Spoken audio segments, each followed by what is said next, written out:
உலகெங்கும் வாழும் மாதா தொலைக்காட்சி நேயர்களுக்கு வணக்கம்.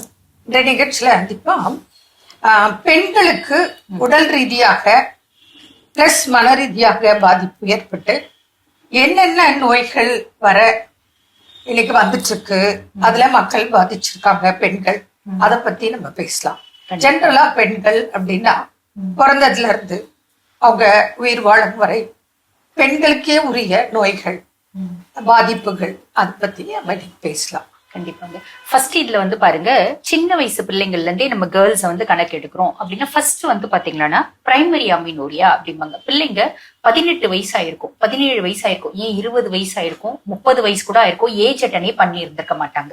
இது நிறைய பேர் பாத்தீங்கன்னா கம்ப்ளைண்ட்ஸ் கொண்டு வராங்க. அதாவது 100ல ஒரு பிள்ளைக்கு இந்த மாதிரி காம்ப்ளிகேஷன்ஸ் இருக்கு. அப்ப இந்த பிரைமரி அமினோரியானால வராங்க அப்படின்னா ஃபர்ஸ்ட் விஷயம் நம்ம ஸ்கேன் பண்ணி பார்க்கணும்.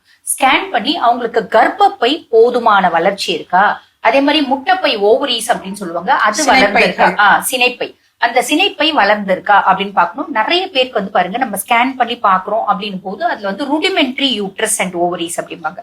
ரூடிமெண்ட்ரி யூட்ரஸ்னா கர்ப்பப்பை இவ்வளோண்டே இருக்கும். அதே மாதிரி ஸ்ட்ரீக் ஓவரீஸ் அப்படிம்பாங்க, முட்டைப்பையே இருக்காது, ஜஸ்ட் ஒரு கோடு மட்டும் இருக்கும். இப்ப இந்த மாதிரி பிள்ளைங்க ஏஜ் அட்டனே பண்ண மாட்டாங்க. அவங்க அப்பா அம்மா முக்கியமா அவங்க அம்மா கேட்பாங்க, இவ ஈடு பிள்ளைங்களை ஏஜ் அட்டன் பண்ணிடுச்சுங்க, 18 வயசாவது, 17 வயசாவது, இன்னும் ஏஜ் அட்டன் பண்ணல, 29 வயசாவது ஏஜ் அட்டன் பண்ணல, இப்படி எல்லாம் வருவாங்க. இதை பத்தின நிறைய அனுபவம் மேடம் கிட்ட இருக்கு, அவங்க உங்களுக்கு கண்டினியூ பண்ணுவாங்க. அதாவது ஒரு பெண்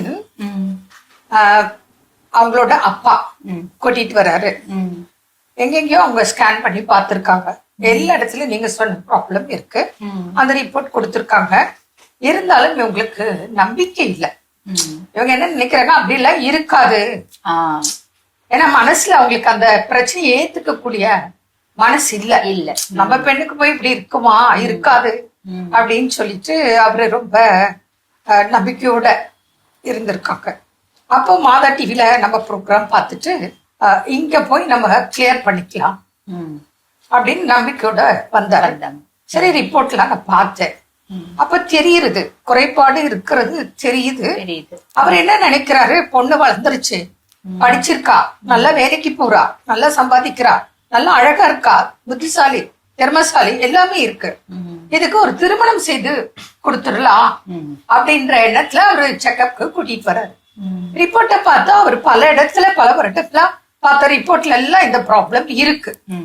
அப்ப நான் பார்த்தேன், இதை நம்ம சொன்னா ஏத்துக்கிற மனநிலையே அவருக்கு இல்லாதனாலதான் திருப்பி அகைன் செக் பண்ணணும், பார்க்கணும் அப்படின்ற நம்பிக்கையோட வந்திருக்காரு.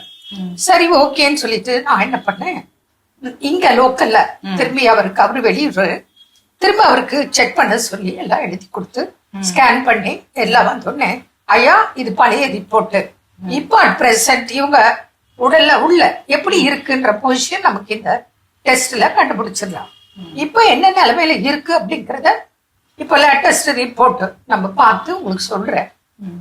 ஆனா ஏற்கனவே சில பிரச்சனைகள், குறைபாடுகள் இருக்கிறதா தான் உங்க ரிப்போர்ட் இருக்கு. ஃபைனலா நம்ம பார்த்துடலாம் உங்க திருப்திக்கா. சரி, அனுப்பிச்சாச்சு. சேம் ரிப்போர்ட் தான் வருது. அப்போ ரிப்போர்ட்ல பிரச்சனை இல்லை, இவங்களுக்கு ஹெல்த்ல பிரச்சனை. அப்புறம் கூப்பிட்டு அவங்களுக்கு பொறுமையா கவுன்சிலிங் கொடுத்து, ஐயா இப்படி இருக்கு, நீங்க உண்மையை சொல்லி கல்யாணம் பண்ணுங்க, இல்ல அதுக்கு ஏற்றாறு போல அலைன்ஸ் செட் ஆகும், ஓப்பனா பேசுங்க, மறைச்சு வைக்காதீங்க. மறைச்சு பண்ணீங்கன்னா நாளைக்கு பிரச்சனை ஆயிடும்.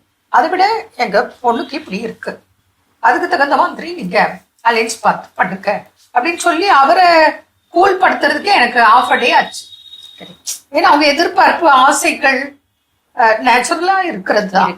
ஆனா அவங்கள அதை ஏமாற்றத்தை ஏத்துக்க முடியல, உடல் குறைல இருக்கிறத ஏத்துக்க முடியல. அதனால ஆனா அது நல்ல டெவலப் பண்றதுக்கும் நிறைய மெடிகேஷன்ஸ் இருக்கு. அதாவது யூட்ரஸ் பாருங்க, நார்மல் சைஸ் கொண்டு வந்து நார்மலான ஒரு திருமண தாம்பத்தியம் அப்படின்னு இருக்கிறதுக்கும் மெடிசன்ஸ் இருக்கு.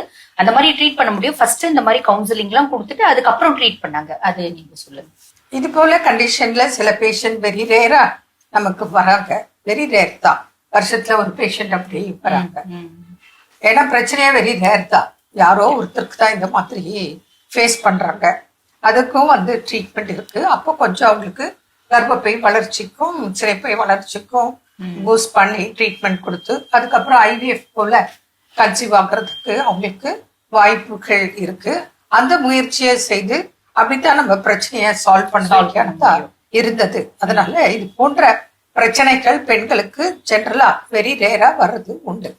மேலும் பெண்களுக்கான பிரச்சனைகளை பத்தி அடுத்த நிகழ்ச்சியை நம்ம பேசலாம். மீண்டும் நாளை சந்திப்போம். நன்றி. அன்னை மரியே வாழ்க.